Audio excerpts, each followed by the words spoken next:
to Cape Town. New York, 43 degrees, negative 75. Cape Town, negative 33, 1825. You see 0, 15. It is at 18. So 15, then it goes to 30. So in between 15 and 30 is 18. 0, 15, 18, 45. So this line is 45. We need to subtract about 12, giving us Cape Town, New York. You cannot navigate unless your compass needle always points north to the center. Horizontal instrument for a single pole to measure concentric circles, semicircles from right angles, and full circles around a fixed point center called the polar plane coordinate system. This is the North Star. Do you see how we're pretty dang close? Considering the guy this video is replying to in the first place, who doesn't even know what direction north is on a compass, and it's the only thing that a compass does, I'd say that's pretty goddamn close for eyeballing it. New York, Cape Town. We're going to maintain our diamond on the line. And what happens? We arrive at our destination. The compass works properly. We never changed our heading, because all longitudes are a perfect north-south. We align our compass with the longitudes on the map because it's a perfect north-south. It cannot function any other way. Now, looking at my estimation from the other polar plane coordinate system, look at that, 60 degrees, New York to Cape Town. And guess what? North is always pointing to the north. The compass is functioning properly. We have no change in our heading. This is how it works. The only way it works. This is an objective fact of reality. The red half of your needle is the only constant truth in existence. Here with almost 30 years experience in the military, who is a flat earther. Hold on. I'm not done.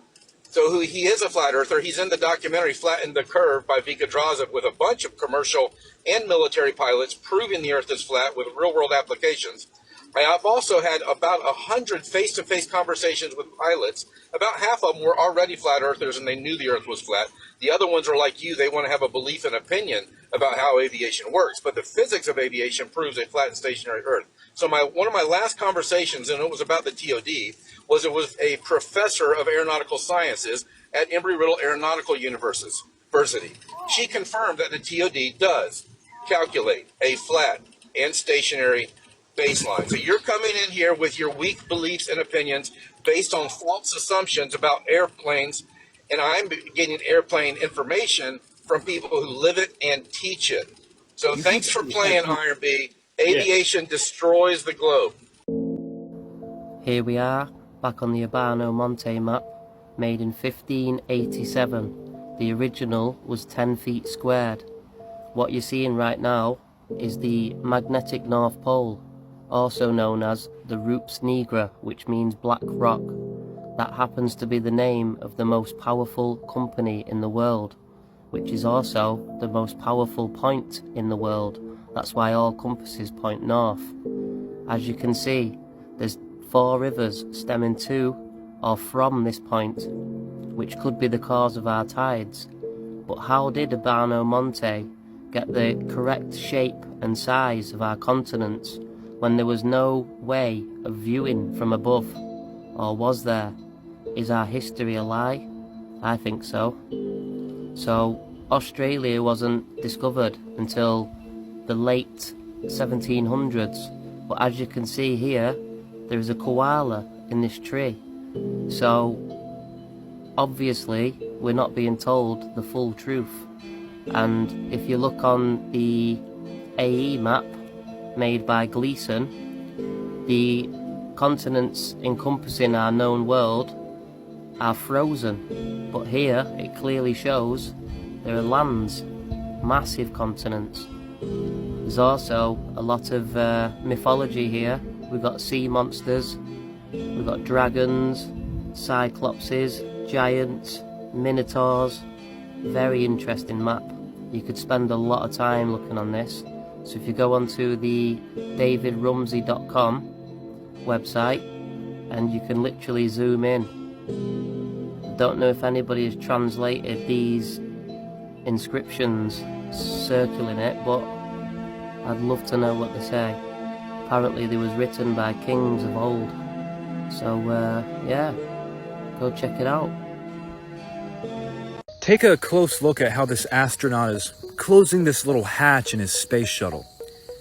And to be completely honest, if you actually believe that they're in outer space and that little mushy hatch can keep them from being pulled out into the vacuum of space and having their eyes ripped out, then you probably have brain damage and you should probably go to the hospital, because you need immediate medical attention because your IQ is so low that you probably have to think to breathe. And how do the astronauts breathe? Well, they're in scuba diving suits and they're underwater, and they use green screen and then pretend they're in outer space, because the truth is, we actually can't go to outer space. It doesn't exist. Because you can't go past the firmament.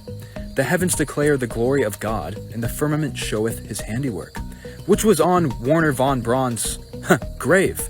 He was one of the biggest guys in NASA, affiliated with all of the moon landings and all of these missions, going to space. But we never went. And they're telling us to our face. And if you look at a real star, it looks nothing like what NASA shows us. This is the only evidence that you need to know that the sun is not 93 million miles away. Literally just common sense. That's all it is. This right here is what it would look like if the sun was 1 million times bigger than the Earth and 93 million miles away from the Earth. Now, light only travels straight, guys. So this is exactly how we would view all of the rays that are coming to the Earth. They would only come parallel to us. That's just common sense. 1 million times bigger than the Earth, 93 million miles away. That equals this. That's it. Nothing else. There's no refraction in space or the atmosphere or anything like that. That's not the case at all. Now, local sun going around a stationary Earth would give you corpuscular rays approximately 7.2 degrees on either side perfectly all the time. Refraction is highly chaotic, not precise like this. The sun is absolutely local, guys. Peace and love. Oh, so you think radar works on a spinning ball? Well, Globies, you thought wrong. Radars don't work, navigation doesn't work, compasses don't work on a spinning ball. You've been lied to, and that's why you're a slave. Peace and love. The indoctrination is so bad. Like, I have Blue's Clues on right now. It's a Halloween episode. They are pushing astronauts like nobody's business. Like, what do you want to be when you grow up, Timmy? An astronaut! What the? We're told that on July 20th, 1969, President Nixon made a phone call to the moon. His voice from a landline in the White House was relayed through NASA's massive ground stations, then beamed across 240,000 miles of space, straight to the lunar module on the moon. And they say that was possible because Earth had the big antennas, the powerful transmitters, the technology. Fair enough. This is a visual for a comedy song, by the way. We do know the official story. But now think about this. How did the astronauts send their voices back? The moon is the same distance from Earth. Radio waves don't care which direction they're traveling. They still suffer the same loss over distance. That's basic physics. It's called free space path loss. The farther a signal travels, the weaker it gets. And with the moon that far away, the signal would need to be incredibly strong just to make it back to Earth and be heard. But up there, the astronauts had no massive dish, no high-gain antennas, no high-powered transmitter, just a tiny, manually aimed antenna, barely more than an upside-down umbrella, and a few batteries powering the whole lander, less power than a household router. And yet, we're told their weak little signal punched through 240,000 miles of space, hit Earth, and came through clear enough to be heard, and even broadcast live on television. No dropout, just perfect, clean audio and video. But that doesn't add up. Same distance, same physics. But somehow, one side needs massive infrastructure, and the other can do it with glorified walkie-talkies. If it takes all that to send a signal to the moon, then, by the laws of science, it should take just as much to get it back. And they told you to forget the laws of science and believe that the power was only needed one way. But we don't. We don't believe that. And in there lies our problem with the whole thing. It's flat. We were watching a conspiracy theory the other night, and let me tell you, we were watching, was it Shane Dawson? It was Shane Dawson. Guys, there are so many facts that it's flat. I mean, think about it. Like, think about it. Like, okay, guys, you don't even know. You don't even know. I think I am what do they call it? I think they call it a flat earther. Anyway. Are we riding? Say you'll never ever leave from beside me.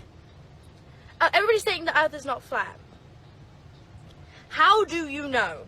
Because did you know? Oh no, I'm not even going to say it because I'm probably going to be shut down on Instagram or something. When Christians talk about flat earth, it seems the people who get most upset are other Christians. Take, for example, this gentleman here, Justin Peters from Justin Peters Ministry, who went to social media to disprove flat earth with a single photo he took from his iPhone. He also went to Facebook and made this post and said, because Mount Rainier is casting a shadow, that proves the earth isn't flat. He goes on his YouTube video to eventually say that Christians supporting flat earth and talking about it bring unnecessary shame to Christianity, and that's what I want to address. Mr. Peters seems to really go out of his way to debunk flat earth, but what I think he's trying to debunk is the literal interpretation of scriptures. And I think that's where other Christians have their problem, is that flat earthers don't have any other scientific model but the scriptures themselves. They build their whole biblical cosmology off scriptures only. The heliocentric model absolutely does not do that. In fact, it is contrary to what the scriptures say. A great place to start is Genesis 1:6, when God placed a firmament in the midst of the waters. Flat earthers believe that there is a firmament still there today. We also take a literal interpretation of the word firmament, that it's an extended surface that's solid, expanse flat as base, a firmament, the vault of heaven supporting the waters above, and considered by Hebrews as solid and supporting the waters above. We also believe that the waters are still above the firmament. Psalm 148:4, praise ye heavens of heavens, and ye waters that be above the heavens. There is nothing in Scripture to support that all the water above the firmament is gone. I believe this is a psyop. We also believe Genesis 1:14, that the lights are in the firmament, not outside the firmament, and that the lights would be for signs, for seasons, for days and years. The lights above us are a giant clock. And this Gleason map shows that the sun is traveling in a circular pattern, going closer to the north and then back out to the south, which gives us our seasons. And this helps make sense of Psalm 19, verses 4 through 6, where it talks about the sun being on a circuit, circuit unto the ends of it, and there is nothing hid from the heat thereof. This, again, a circuit. It's a circular pattern that the sun makes, and then it goes back out. And this is why in Joshua 10:13, you see that the sun stood still and the moon stayed until the people had avenged themselves. So the sun, being on a circuit, and the moon, being on a circuit, stood still. And the scriptures say specifically that the sun and moon stopped moving. The heliocentric model shows that we are moving around the sun. This is the exact opposite. And you see it again in Habakkuk 3:11. The sun and moon stood still in their habitation. So again, the scriptures say that the sun and moon stopped moving. We also believe that the earth has been set upon foundations. There are 12 passages that talk about this. And one of the best passages is Job 38 verses 4 through 6, where God answers Job and says, "Where wast thou when I laid the foundations of the earth? Declare if thou hast understanding." And then in verse 6, "Whereupon are the foundations thereof fastened? Or who laid the cornerstone thereof?" God is telling Job that he laid the foundations of the earth, that he even set the cornerstone. This is construction language. Those who set foundations, this is a sub-level foundation that is bearing weight. Okay, a spinning ball does not have a sub-level foundation that's bearing weight. It's a spinning ball hurling through space. God is speaking very plainly here, and we must interpret this very literally. The Bible also mentions that the earth is upon pillars 3 times. Again, load-bearing structures that are supporting the weight of the earth. The Bible also mentions that the earth has 4 corners or 4 quarters. These scriptures here, again, a spinning ball does not have 4 corners, but a flat earth model does. The Bible also says that the earth is God's footstool. And in this verse here, Jesus himself says that the earth is God's footstool. So a footstool has pillars or legs, a foundation, and a dome top. So you can see here, these represent what Jesus was even saying, that the earth is God's footstool. A spinning ball does not. Also, footstools are always stationary. They don't move. So those are just a few examples. There are many more scriptures that support a biblical flat earth model, with such an abundance of scriptures that point to a earth that is flat, with foundations upon pillars, with lights moving within the firmament. Why would we not interpret these literally and try to interpret them some other way? So I hope maybe this helps some people understand. I know that not everybody is going to agree, but that's okay. God bless. The flat earth map dates back over 1,000 years. This map is credited to being created by a Persian astronomer. His name was Al-Biruni, and he lived between 973 AD to 1048 AD. It's the official map of the United Nations and also the United States Geological Survey. It used to be present in many places before the creation of NASA and the Antarctic Treaty in 1959. Here you see it with Admiral Byrd. This map has been restored by Dmitry from Russia with suggestions of mine, Eddie Alenkar. Known by my YouTube channel Flat Earth Banjo, I asked Dmitry to include the Bermuda Triangle and Point Nemo, a place deep in the Pacific where NASA buries rockets. Then Robert Tozzi, a professional mapmaker, came along and enhanced the map even more.